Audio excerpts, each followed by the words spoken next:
I was exhibiting signs of high blood pressure. But I don't think I took it as seriously as I should have. Being that you think, oh, I'm young, I'll be okay, just need a break, a few hours of rest here or there. So I wish I'd paid more attention to that side of things. I just returned home from a day at work. There were warning signs which I didn't recognise at the time. I was quite busy that day. When I arrived back home, managed to prepare supper that evening. My daughter was out at a friend's and was coming home later, and just sat down to watch the evening news. I believe it was 6 o'clock news, and that's when I started feeling unwell. And when I sat down, I remember feeling very dizzy and thinking, this is not good. Tried to reach for my phone, which was on the coffee table, and that was the last thing I remembered. And when I came to, I'm not sure what time, I was lying on the floor and not able to move my side, my right arm nor my leg. Couldn't get myself up, and I believe I was in and out because I kept waking up and I'd be on the floor trying to move, then I'd black out again. And my daughter didn't find me till she returned home at about 11 that night. I remember waking up on the ward. I'd lost my speech. I couldn't talk, couldn't move my right side. And I don't remember a lot in the initial beginning, but yes, I was in hospital quite a while. The recovery process was difficult. I was supported by the fantastic team, the community nurses, they were amazing.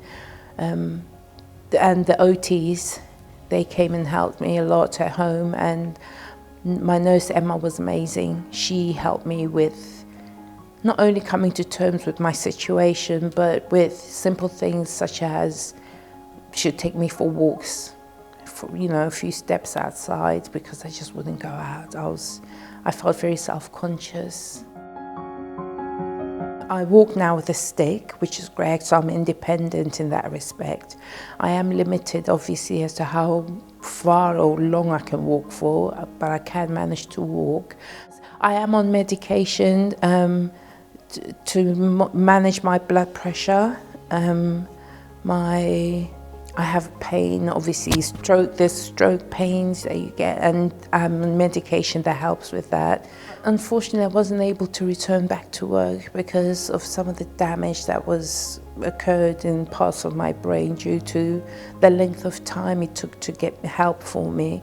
I have been attending support groups, which I still do attend to this day, the peer support group, which I'm now volunteering in. I finally felt ready to take that step to try and help others who've been in my situation. And I think I've become more passionate about helping people who've gone through similar experiences, helping them to see that there is light at the end of the tunnel, because in the beginning, as I experienced, it doesn't seem so. The future seems bleak, and yet there is the other side. And when you get there, you realize just how you appreciate life more than you did before.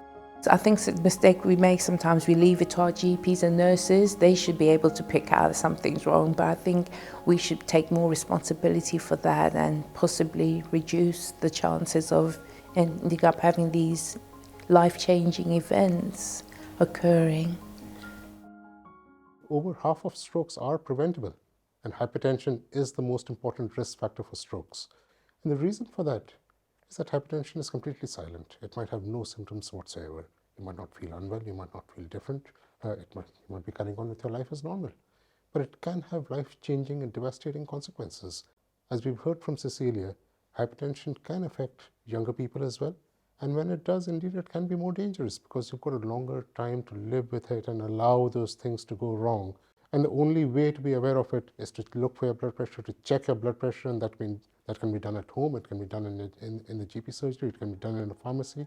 But it's important to do it to be aware of what your blood pressure is, and of course if it's elevated, get help, get treated.